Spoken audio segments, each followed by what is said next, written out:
Okay, so what I'm doing here is running a pad from this my Virus TI. Working with an adaptation of one of the factory presets. Um, Running out from it in stereo into the half of my guitar pedal board that is all delays and reverbs and such. There's only 3 on there right now, but that's probably going to change in the future. Um, so most of that is quasi in stereo. Well, I say most of that. The Time Factor and the Big Sky are. The ML Junior is in theory only affecting the left side of the chain. However, something in here is doing some mono summing, and I'm not entirely sure what it is yet. Um, Hopefully, I will figure that out at some point. Um, but it's doing all right for now. Um, so the basic patch that I am working with here on the virus, if we listen to just the patch alone, um, and I'm a producer and a arranger and all and patch builder and all that. I'm not a very good keyboardist, so pardon anything you hear that's off. But the basic patch is a long swell.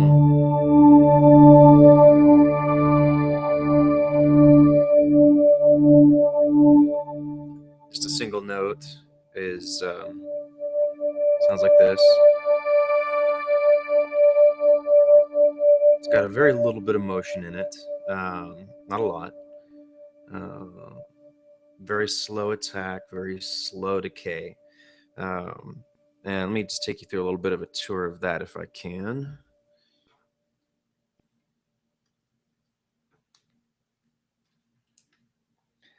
So I don't know if any of this is going to be visible thanks to glare from overhead. Um, but the core of it is I've got uh, I'm only running 2 of the 3 oscillators. Oscillator 1 is a what is it? Um, so it is a wavetable clip. Totally may not even focus on that. Hopefully, that's actually the right direction. Um, but it is a yeah SpectraSaw Wave 33 on this virus's table. Um, just standard tuning, nothing odd there. Second oscillator is 17% of the way between a wavetable 64 and a saw. One of the nice things about the virus is that it is able to cleanly blend between different types of waveforms on its oscillators. And that's actually a parameter that you can modulate through the matrix. So in this case, I don't have any of it modulating. It's just set directly on wave 2 saw, partway in between. I'm not using oscillator 3. We are obviously not running in mono because it's a pad. We're not synced. No FM. On that oscillator 2, we've got that wonderful glare there. There we go. Same basic settings as the other. Very, very slightly detuned. 7 out of 128. That's not a whole lot. It's very, very close. And we're not using any of the filter envelopes to adjust pitch or FM on here. So that's it's just very straightforward oscillators. Also have a very, very small amount. I think that's set where it is. Yeah, a very, very small amount of sub oscillator in the mix. Looks like we got somebody viewing. I don't know who it is. Let me just check. It's just somebody liking it. So anyway, sorry, first time doing all this, so I may be rambling a bit. Anyhow, very, very small amount of sub oscillator. I don't actually have a sustain pedal hooked up, so I'm going to have to kind of do it in chunks here. But the just the basic sound without the sub is this here. And if we go full sub, obviously we've got octave lower, and it's got a whole lot more thickness to it. So if we take that back to the very low value that we had before, you can hear just a little bit of that lower octave in there, but not very much. It keeps it pretty clean.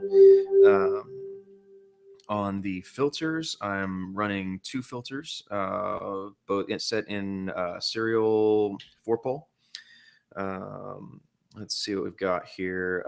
Filter 1. I really need to figure out a way to do something about that glare. It really is helpful. Okay, well here, let me kill the light for a second.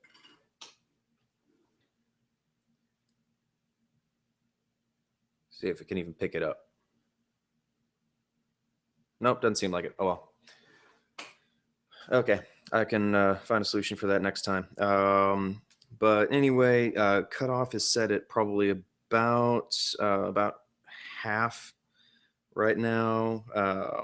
Very little resonance, but it's got about 3/4 envelope amount. So it is getting quite a bit of control from the filter envelope. They are both. There's just nothing I can do about that. Oh, well, no, there we go. They're both low pass filters with positive envelope polarity. That means that any adjustments coming from the envelope will push the setting higher rather than dropping it lower. Filter 2 has it's a bit more resonant, but it doesn't respond as much to the envelope. So it's a little bit more static in what it does. It is also a low pass positive. We said we're running serial 4, which means serial, not parallel filters, 4-pole. Filters balanced, so we're getting some of both. Standard key follow. Then on my envelopes, these you can actually see directly from the controls, which is kind of nice. One of the downsides of working with these highly menu-driven synths is that sometimes you can't always see exactly what they're doing. Attack, we have very relatively slow attack as the sound builds in. That's pretty obvious. I don't have any. It's a max decay, max sustain. I want those to stay at that full volume, not try and drop down from there. And we're also running quite a long release, so that we build up very, very slowly, and then it takes its time falling off as well. On the filter envelope, again, very, very long attack. Full decay. It's not. We're not dropping down over a long period to a sustain level, but the sustain on the filter is actually quite low. Release, again, extremely long release. That's actually as long as it'll go. So it takes a long time for that filter to clamp back down after I release. Actually, by the time the filter has fully clamped down, the amp envelope will have completed, and it won't have there won't be any audio left for it to affect. On our oscillator balance, actually, wow, time for me to learn something about my my own patch that I'm running here.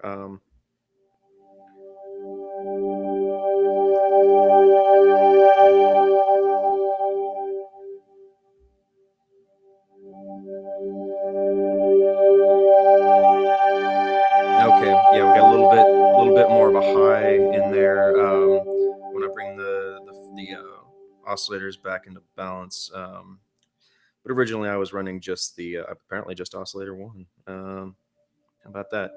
So What was I going to say about that? I don't honestly don't remember. Um, actually, let me see. If we're on oscillator one, 0. Both the oscillators I had set it at nominal volume, not using any noise generation at all. So it's just the oscillators. Now over on our LFOs, this is a lot of the fun of subtractive synth. Um, you're not just loading patches into a preset system using a lot of stuff you don't understand. Oh, I guess technically you can do that, but you're not using pre-recorded samples. Everything is being generated by modification and manipulation of waveforms. Um,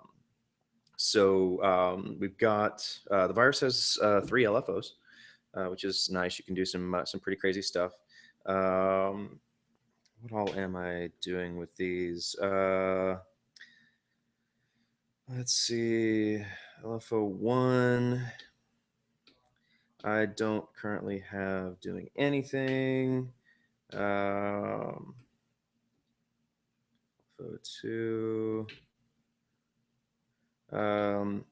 LFO3 is doing a little bit of modulation of the fade-in value. So that means I'm going to get a slight variation in the attack, sort of. I'm still learning a lot about what that parameter actually does. Look at my modulation matrix. Okay, so I'm not really using the mod wheel, but it controls LFO3. The viruses have these three control knobs, variable parameters. You can adjust what they do. Currently, value 1 is set to modify the filter 1 cutoff. Value 2 is set to modify the phaser feedback, which I think I actually have the phaser turned off. I'll find out. No, I don't. That's on. And 3 controls modulation. It doesn't actually show it here, but it's actually modifying an LFO rate. And then, no, I'm sorry, here it is, controller 3. It is adjusting the amount to which LFO2 contributes to the filter 2 cutoff. So that means by default, LFO2 is not actually doing anything because its value is set to 0. But as soon as I turn that up, it starts feeding LFO2's output into the cutoff on filter 2 to adjust that. Let me see what else we got here. Okay. So that's pretty much it for the patch itself. What I'm running right now, should anyone else work with a virus for anything, I'm running on a version, some modifications, as I mentioned, of this patch out of the factory banks. It's ROM HBank patch 42, Glass ESV. But I've modified the envelopes, turned off the effects, and actually, I don't remember what all else I did. Just stuff. Played a little bit with the filter cutoffs. I pushed those down because it would get a little bit harsh. So the filters do not open up quite as much. I think I mentioned that they were both low pass filters, but that's actually pretty standard for pads. Frequently, when you're using pads in a worship scenario, I guess this is the one. This type of pad isn't the type that you would use during a song. Maybe this would maybe be something for an interlude or music behind a prayer or something like that. When you're doing something like that, you want to be really, really careful about the high frequencies that you push, because those will cut into. They're obviously they jump out. They're very noticeable. They can get a little harsh if you're not careful. Can be very distracting from whatever is said. So typically, whenever you are playing behind talking, you're going to want to run low pass filters and start bringing your cutoff down on those filters to filter out those higher frequencies and get down to a much more mellow low pad type sound, which is precisely what we have here now. um, like I said, the attack on the pad does open the filters up a bit so that it can get a little bright. So you just have to be careful about that. But again, with the long attack, it depends how harsh that gets depends on how fast you're playing and how you're playing. And whether or not you have your filters set so that they re-trigger when you play a new note, or if they just continue on their progression. In this case, with this patch, the filters are set to re-trigger. So this this note right here, it's swelling, but if I come play this note, it has to swell in as well because it's not carrying the previous envelope forward. The envelope is being re-triggered. Um, so since I have it re-triggering, since it is a very long attack, if I'm changing my chords fast enough, they never have the opportunity to swell up to a level that would potentially be distracting. It actually takes some time to reach that point.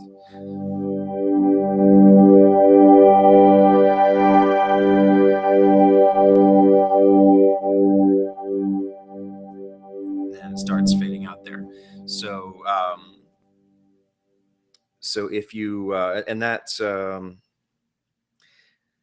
fade out was caused by the sustain value on the filter. The volume isn't actually decreasing because my sustain on the amplifier envelope is at maximum. So the level of the basic volume level of the patches of the note triggered is not going to reduce at all while it's being held. Once you release the note, then the release part of the envelope triggers. And so, um, sorry, just somebody messaged me there. So what was I saying? Oh yeah, the release. So then it's going to keep holding until you release. Now that is not the case with how my filter envelope is set. Um, the filter envelope is going to decay down to a much lower sustain value. So that means that even while I'm holding it, that filter is going to clamp back down to where it is filtering out a whole lot of the highs, bringing it down to be extremely mellow. With the way the filters are currently set, it goes almost inaudible.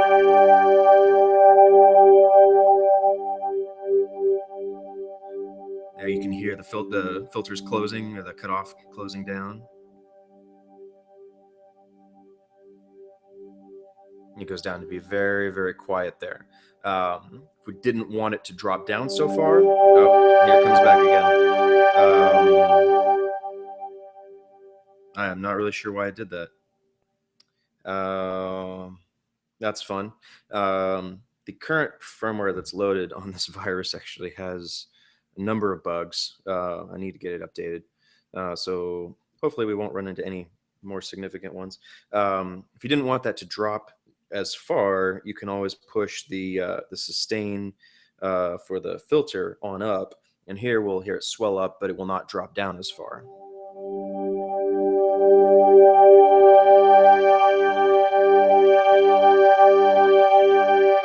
So obviously we can hear it's sustaining at a much higher level. And even while it's playing, I can bring that sustain level on the filter down, and it's gonna clamp back down, closing the cutoff. It's jumping a little bit. I think the encoders here are a little dirty, and there it jumps back up again. So something's fun in there. I don't know. Maybe I don't know that there would be like a maximum point in the filter decay length, but who knows? Let's see. Looks like we got.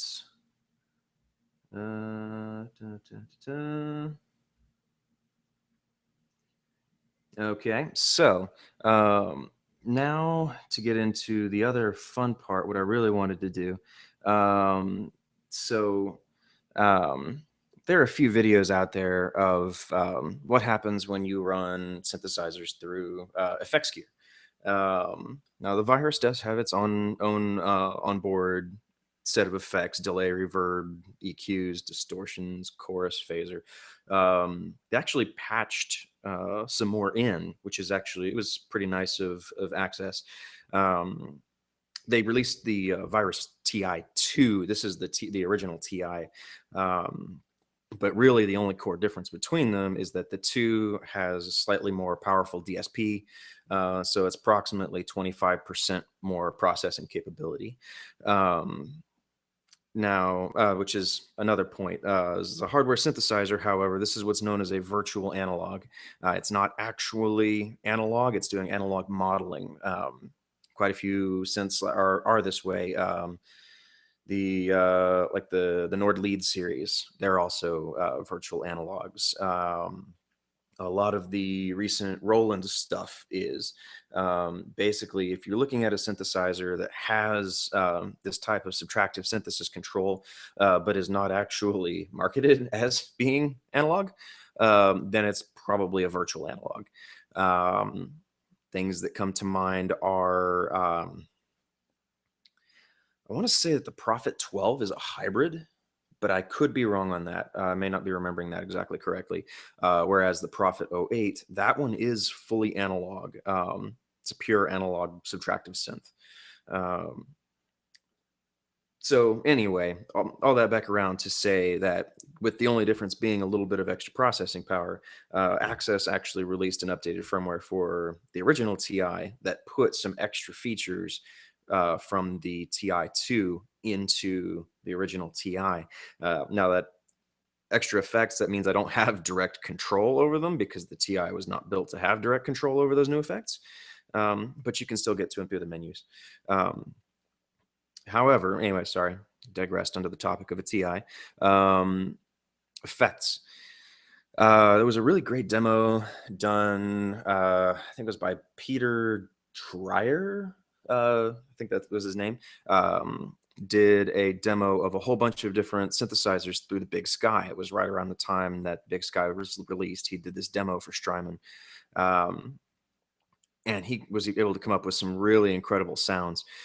So while there are these onboard effects, and they're pretty good, they're not this tier. And also, they do steal some resources from the DSP that could be put towards other waves.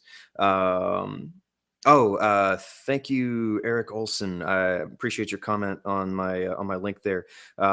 He states the Prophet 12's brand new hybrid voice has a digital front end followed by an all analog signal path output. So there is the story on what the Prophet is. Thank you very much for that, Eric. I appreciate it. So that's good to know. Um, the Back to the outboard effects. The Big Sky. It's kind of a hot topic. A lot of people question whether or not it's worth the money because it looks like a stomp box. My personal opinion is that it's effectively like a studio grade rack mount reverb unit that just happens to be packaged in stomp box format. Um, it has incredible capabilities, some very unique sounding models in its in its reverbs. Some of my favorites being the Cloud, the Magneto, Nonlinear. I'm going to get into those in a minute here, so you'll hear some of the difference. But fantastic reverb unit. Delay, I'm running a time factor. And then, as I mentioned earlier on, I've got my ML Junior that should, in theory, only be on the left side of the channel, but it's actually, like I said, something is summing to mono. So you're actually getting the delay effects on both. So what I'm going to do now is I'm going to take that basic pad patch that I have here, and I'm going to start bringing in the delays and the reverb. So you can hear just what an effect it has on the sound. Now I'm going to start off actually with the cloud mode on the Big Sky. is really, really well suited to pads. Actually, both the swell and the bloom can work really well with it as also. My personal favorite is the cloud at the moment. I actually use that a whole lot on guitar as well. Now I don't, like I said, I don't have a sustain pedal, so I'm going to have to kind of go back and forth as I adjust settings and start new chords. But for reference, we'll go back to just our plain old pad sound. Not just because it works so well. I'm going to go with a very, very well-known chord progression that anybody who plays worship music will immediately recognize, and it will probably include a fair number of butchered notes. So that's great. But anyway, again, for reference, here is our basic patch.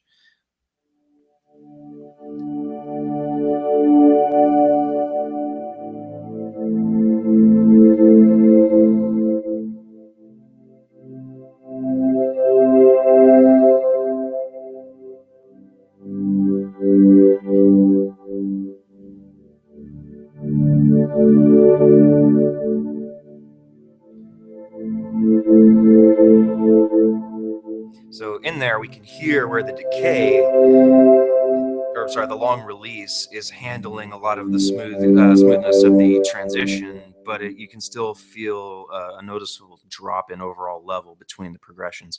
So if we bring in just the basic addition of the ML Junior, now I've got it set with a fair bit of modulation in it, pretty high feedback level, probably about 2/3 or so, and also about 2/3 on the mix. So it's actually feeding quite a bit into the sound.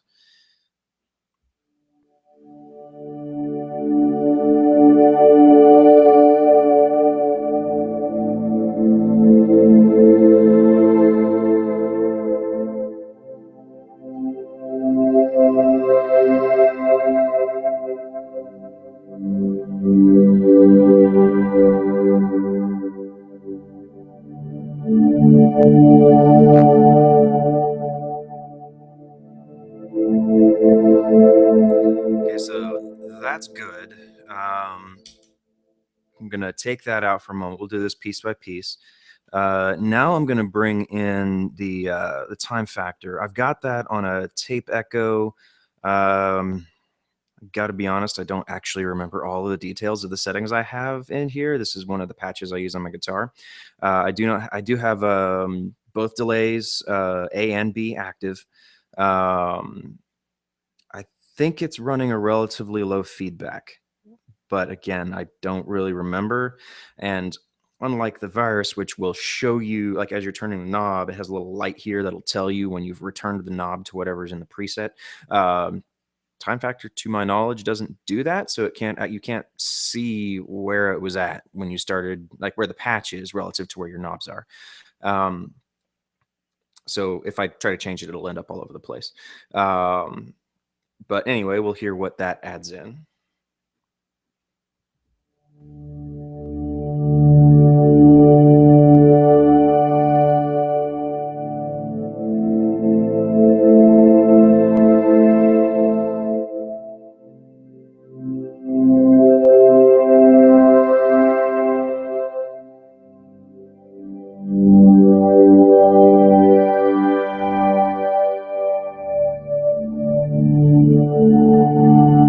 So if there, we've got a lot more subtle of a delay effect going in than what we got out of the ML Junior, which actually makes sense because I have its delay level set much, much lower.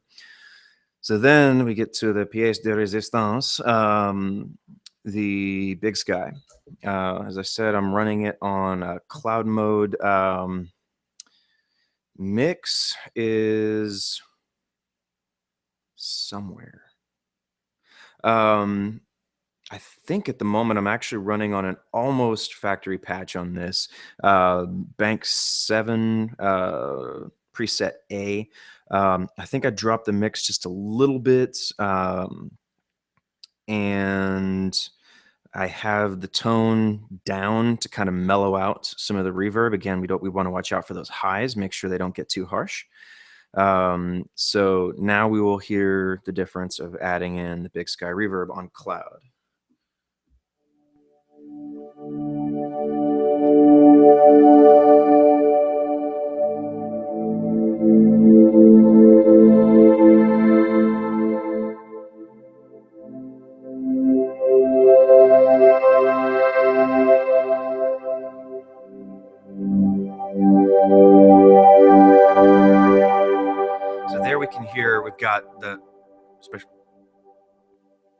right there. I shouldn't have talked over it. Let me play that final chord one more time.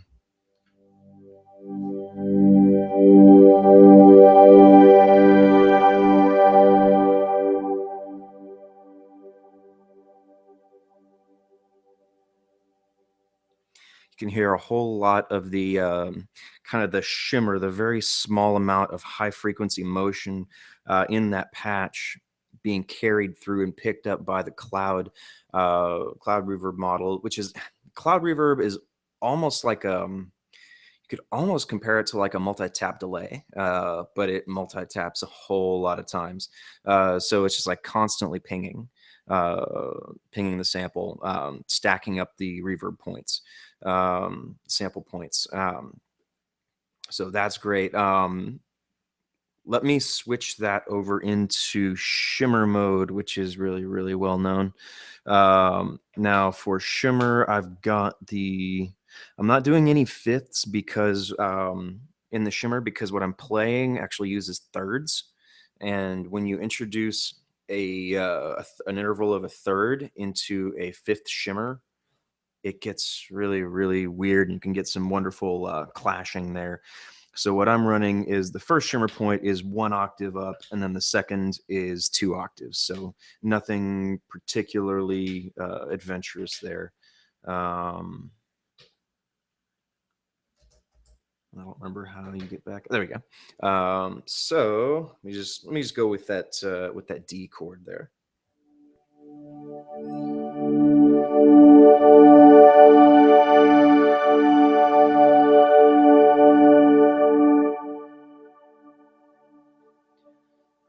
So the shimmer is really, really low in the mix, but it sustains those highs, carries those out for a while. Really nice little touch. Then we get into the ones that I imagine people don't actually use a whole lot: magneto, nonlinear, and reflections. Magneto, you end up with almost like a pulsing in the reverb.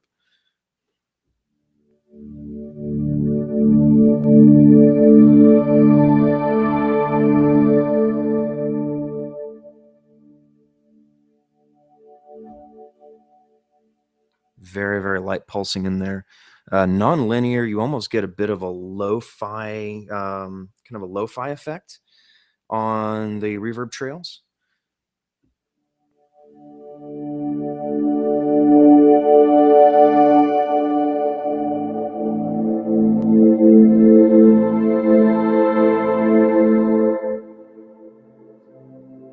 So you can hear it mostly there in the chord changes.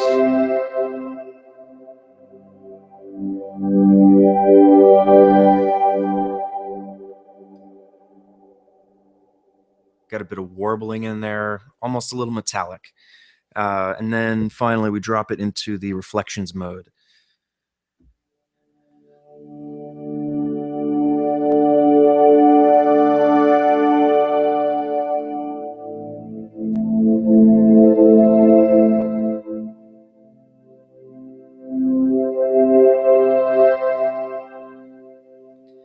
Now, some of those pulses in there, like the that pulse tempo, that is coming out of the reflections in the reverb. That does not line up with any of the LFOs or the delay taps. So that is coming out of the reflections reverb.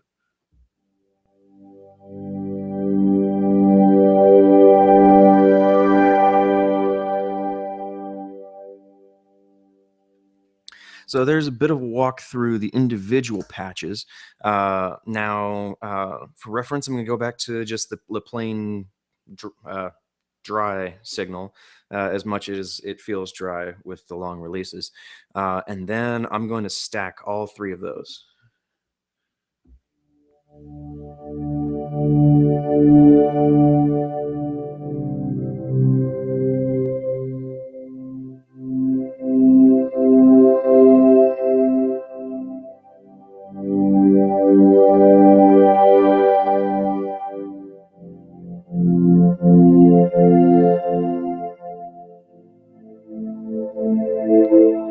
After playing with the delays and the reverb trails, it actually gets a little harder to play without them, because you're expecting that extra sustain to carry you between chords, and it kind of catches you by surprise when the signal drops off a whole lot faster. So now we will run all of these. And at first, I'm going to stay kind of in the register I've been going in, and then I'm going to expand out to catch some of the lower frequencies. This is the pad that I put together earlier today. I just had so much fun with. I really, really love the way this whole setup, this whole patch here between the virus and the effects sounds.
Hopefully that comes through all right on the stream. I have no idea what Hangouts stream quality sounds like, but I've got a few extra. There's some areas in there where, at least in my phones, I can hear some of the harmonics mainly coming out of the filter resonance, overwhelming the signal level a bit. But I still really, really like the way it sounds. Let's see. I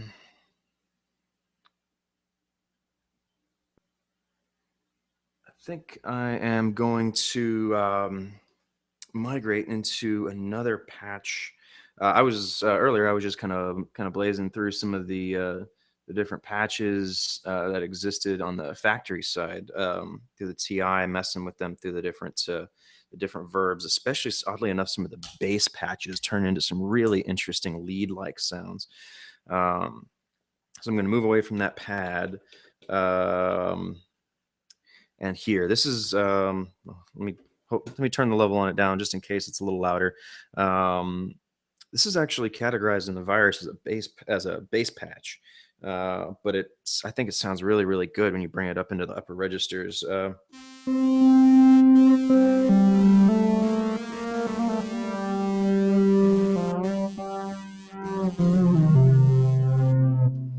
So that one's a monophonic patch, running a couple oscillators, hard synced. I didn't go through all the details looking how that patch is built, but for the sake of this, I am going to make sure that the delay and reverb are off because we're using outboard for that. So there we've got just the plain old dry signal.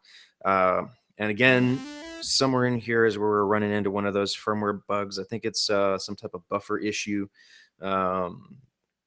where the audio actually cuts for a split second, or kind of almost sounds like it's jumping between two parameters. It's a little weird, kind of annoying. I don't know if I have the latest firmware. They may have fixed it.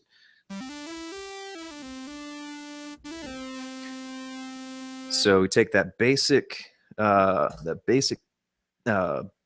baseline, and here's where things like the magneto and the nonlinear get really fun. Let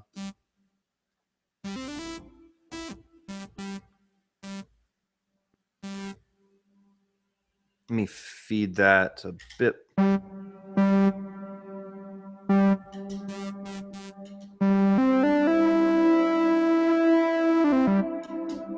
I'm actually losing a lot of level coming out of that time factor.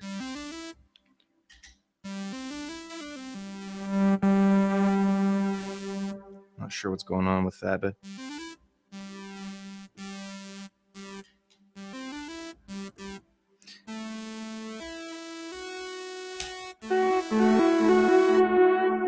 and there you can hear the modulated delay coming out of the memory lane. And there it really is just hitting primarily on the left. So I guess that's set up correctly.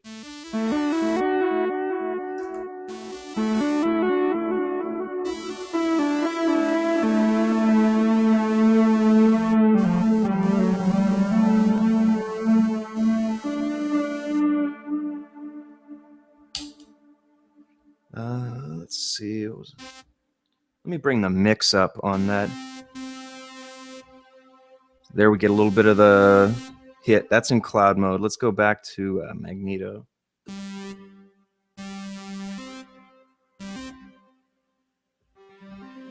me go to full 100% mix there.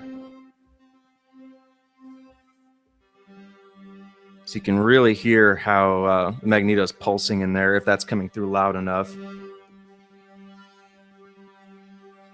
That's just the reverb. The delays are off. And then if we go to the nonlinear, that's where we were getting some of that almost a bit of a lo-fi, but not quite sound.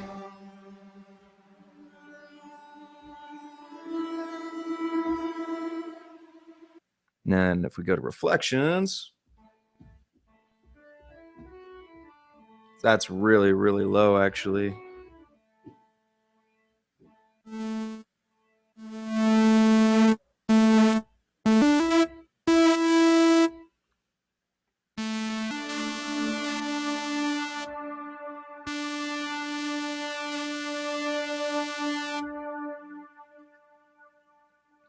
That is some trails from the bloom setting.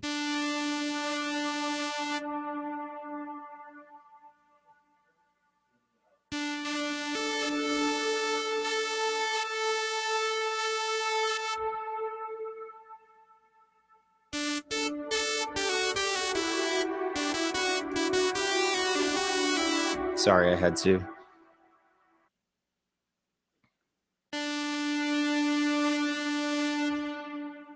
Swell doesn't actually carry as well on that, so I may have something set differently. It's actually not jumping out as much as me at me as it was before.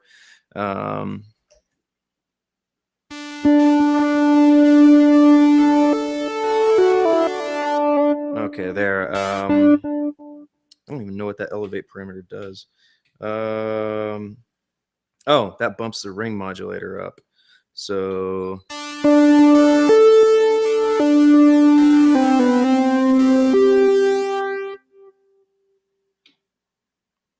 and my delay inbuilt got turned back on again.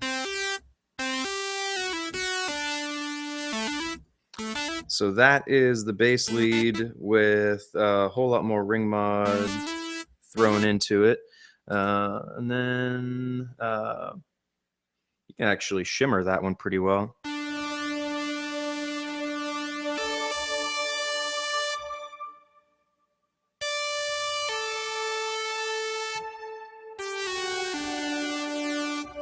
Gives you a very subtle effect on the trails. It's not going to beef up the main part of the sound, but works quite nicely. Where is another? There's a whole bank of stuff that I normally use here. Trying to remember where it is.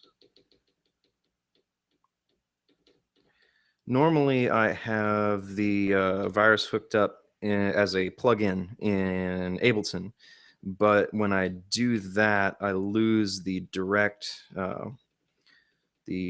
audio out. It actually disables the onboard converters and just runs straight through USB, which is not what I wanted for this test. Oh, here we go. I think that's it. Maybe. Randy. Yeah, it looks new enough. I think the one I normally use, I actually modified a bit from this. So let's see how this does. Oh, that still had a whole lot of reverb left on it. So this is the pad straight off of the Virus.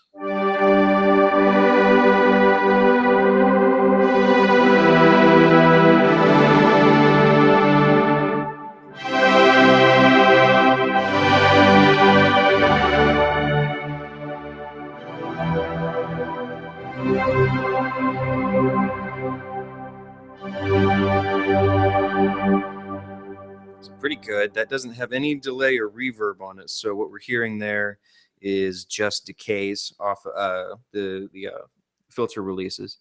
I'm sorry, the envelopes on the amp and filter. But this one plays really nicely with the shimmer on the Big Sky.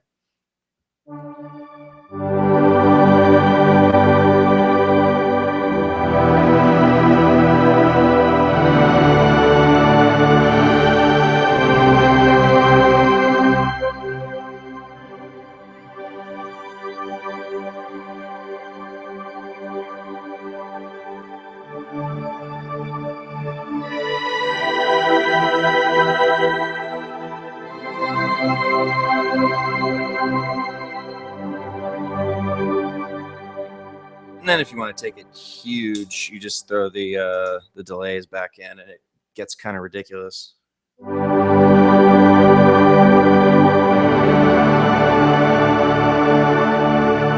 That's actually peaking the input on the time factor. Let's turn that down a shade.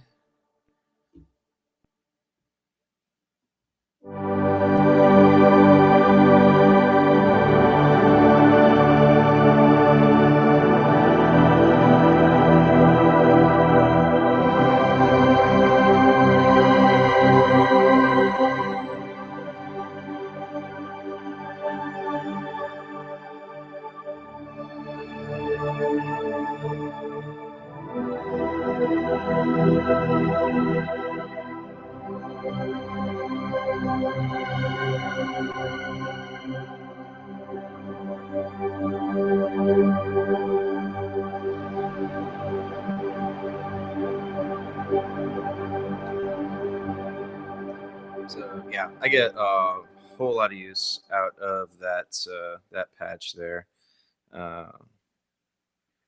Yeah, sorry, I'm having to keep up with people's comments through the